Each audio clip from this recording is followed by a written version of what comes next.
Bonjour à tous, c'est Aurélie, j'espère que vous allez bien. Aujourd'hui, je reviens dans cette vidéo pour vous parler d'un documentaire, donc le documentaire Less is Now de The Minimalist qui est sorti début janvier sur Netflix. Et dans cette vidéo, j'avais envie de vous donner 10 choses à retenir de ce documentaire. Donc des idées qui peuvent vraiment créer des déclics chez vous, qui peuvent aussi vous motiver à continuer dans votre démarche minimaliste. Donc c'est parti. La première idée, c'est qu'il est difficile d'être minimaliste. C'est vrai que c'est plus difficile d'être minimaliste que d'être un consommateur un peu classique dans la société de consommation, de surconsommation dans laquelle on vit, parce que tout nous incite à consommer, à acheter des choses. Donc c'est plus facile de suivre le courant, d'acheter des choses dès qu'on en a envie, de céder à nos pulsions d'achat, et ça demande du courage d'aller contre ça, de vivre différemment, de ne pas faire comme tout le monde. Ensuite, la deuxième idée, c'est qu'on pense que l'argent va nous mener au bonheur.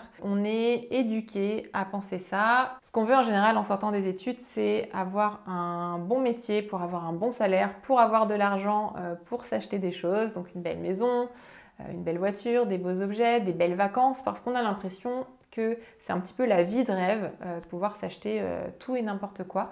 Et on pense vraiment que c'est l'argent qui va nous aider à avoir cette vie de rêve. Sauf qu'en fait, déjà, on n'a pas tous les mêmes rêves. On n'a pas tous le rêve d'avoir une maison, un jardin, un chien, une belle voiture, etc.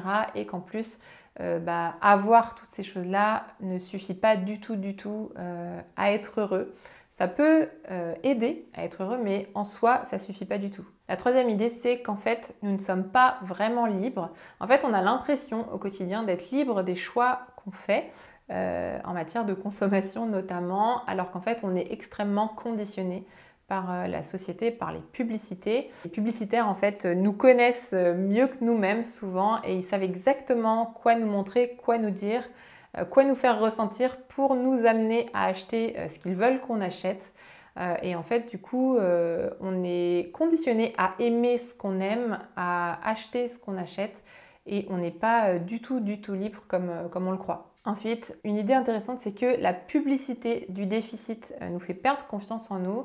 Donc, qu'est-ce que c'est que la publicité du déficit? Ce sont des pubs en fait qui nous font penser qu'on n'est pas assez bien tel qu'on est. Et il y a énormément de publicités comme ça. D'ailleurs, la majorité des pubs, c'est ça.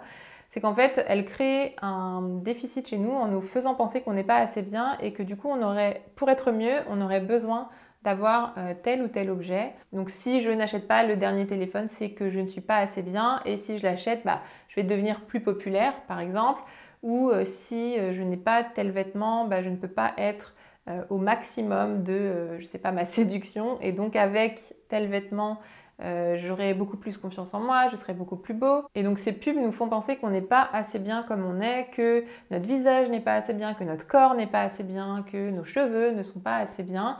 Et donc on perd confiance en nous, on déprime aussi, et c'est ce qui fait qu'on va acheter encore plus en fait parce qu'on se sent mal dans notre peau. Et donc le cinquième point qui est lié au point précédent, c'est qu'on cherche à être mieux en consommant. Donc c'est vraiment par là qu'on va chercher à s'améliorer, qu'on va chercher à être plus heureux, parce qu'on se dit que si on a telle grande maison, on va être plus heureux, que si on a tel canapé dans notre salon, on va être plus heureux. En fait, on voue une sorte de culte aux objets en leur accordant un pouvoir qu'ils n'ont pas, et on leur donne du coup le pouvoir de nous rendre plus heureux.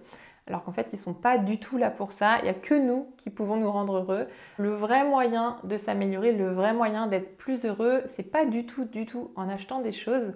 C'est grâce aux relations qu'on va créer, à la connexion qu'on va avoir avec les autres. C'est grâce au sens aussi qu'on va trouver à notre vie, qu'on va trouver dans les actions qu'on fait chaque jour. On va aussi pouvoir s'améliorer en apprenant à nous connaître, nous, à savoir qui on est, en apprenant aussi à nous accepter tel qu'on est, avec nos qualités et nos défauts. En fait, c'est vraiment en apprenant à nous aimer de l'intérieur qu'on va réussir à s'améliorer et à être plus heureux, et pas du tout en achetant des objets ou en allant chercher des choses à l'extérieur. La sixième chose, c'est que acheter ou vendre n'est pas mal en soi. Il y a des choses qu'on achète qui améliorent vraiment notre vie. La seule chose, c'est qu'il faut vraiment s'interroger quand quelqu'un nous vend quelque chose. Est-ce que cette chose que cette personne nous vend répond à un besoin, un vrai besoin qu'on a? Est-ce que ça va vraiment apporter de la valeur à notre vie? Est-ce que ça va nous aider à être plus heureux? Si la réponse est oui, c'est normal d'acheter cette chose. Et si la réponse est non, c'est normal aussi.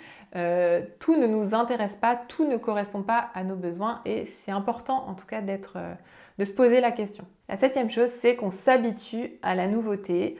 En fait, quand on achète quelque chose qu'on désirait depuis très longtemps, au bout de quelques semaines ou de quelques mois, on va s'habituer, on va normaliser un petit peu la présence de cet objet qu'on avait tant désiré par le passé. Et en fait, on va devenir complètement indifférent à cet objet et du coup, on va être obligé de se créer des nouveaux besoins, des nouveaux désirs, des nouveaux rêves pour se lancer dans une nouvelle quête parce que notre cerveau s'habitue à ce qui devient familier et du coup, c'est un cercle sans fin. Ensuite, la 8e chose, c'est que en réalité, on manque de ce qui est le plus important. Si on se sent si vide et si déprimé alors qu'on a tant de choses, que tout est accessible, qu'on peut avoir tout ce qu'on désire, c'est parce qu'en fait, on manque du plus important, on manque de ce qui nous comble profondément. Et ce qui nous comble profondément, c'est ce sentiment d'évoluer, c'est cette connexion qu'on peut avoir avec les autres, c'est le fait de trouver un sens à notre vie. Et en fait, on se gave finalement de tout ce qui n'est pas du tout nourrissant, donc des objets inutiles, tout ce qui est réseaux sociaux, etc. Et on manque en fait du principal, de ce qui nous nourrit vraiment. La 9e chose, c'est que le tri est un cercle vertueux.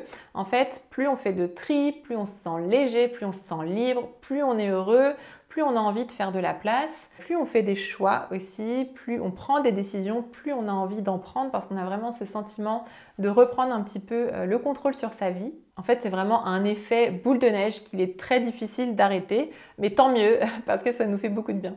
Ensuite, la 10e chose, c'est que le tri crée un sentiment d'abondance. À l'inverse de ce qu'on pourrait penser, le tri ne crée pas du tout du vide ou du manque, mais tout l'inverse en fait, ça crée le plein, l'abondance, parce qu'en fait, ça nous permet de nous rendre compte qu'en fait, on a déjà tout ce qu'il faut chez nous et même à l'intérieur de nous, que rien ne nous manque, qu'on a vraiment tout pour être heureux et que tout ce qu'on avait toujours cherché et qu'on pensait peut-être être inaccessible, en fait ça a toujours été là sous nos yeux et ça crée vraiment ce ressenti d'abondance, de gratitude où on a vraiment l'impression de ne plus avoir besoin de rien et qu'on est déjà complètement comblé. Et ensuite, le dernier conseil qui est un petit peu un conseil bonus, c'est qu'on doit rester vigilant par rapport à notre consommation parce qu'il ne faut pas oublier, il faut avoir bien en tête qu'on vit dans une société de surconsommation avec des publicités qui savent exactement ce qu'on veut voir, ce qu'on veut entendre. Donc il ne faut pas se croire au-dessus de ça. On est tous influençables, donc il faut rester vigilant simplement au quotidien. Il faut régulièrement se recentrer sur soi, sur ses besoins, sur ses vraies envies, etc. Et toujours se demander, toujours s'interroger sur est-ce que j'ai vraiment besoin de telle chose? Est-ce que j'ai vraiment besoin de telle autre chose pour ne pas retomber en fait dans cette surconsommation et surtout rester dans quelque chose qui nous convient et qui nous aide vraiment à être heureux. Donc voilà pour les 10 choses à retenir plus une en bonus du documentaire Less is Now. Donc j'espère que cette vidéo vous a plu. Si c'est le cas, n'hésitez pas à la liker. Dites-moi aussi si ça vous a donné envie de regarder ce documentaire ou si même vous l'avez vu. Donnez-moi votre avis, dites-moi ce que vous en avez pensé. Moi, c'est un documentaire que j'ai apprécié. Il y a plein de choses que j'ai trouvées hyper intéressantes. J'avais préféré le documentaire d'avant, Minimalism, que j'avais vraiment énormément aimé. Mais voilà, en tout cas, je vous conseille de regarder ce documentaire. Il y a plein de belles choses à découvrir. Et si vous avez envie de faire du tri chez vous et que vous ne savez pas tellement par où commencer, Yuri et moi, on a créé un guide pour vous aider justement à faire les premiers pas. Donc ça va vraiment vous aider à alléger votre intérieur, à simplifier votre vie. Donc vous pouvez le télécharger gratuitement en cliquant juste ici sur l'écran et aussi sur le lien juste en dessous de cette vidéo. Et moi je vous dis à très bientôt dans une prochaine vidéo. Salut!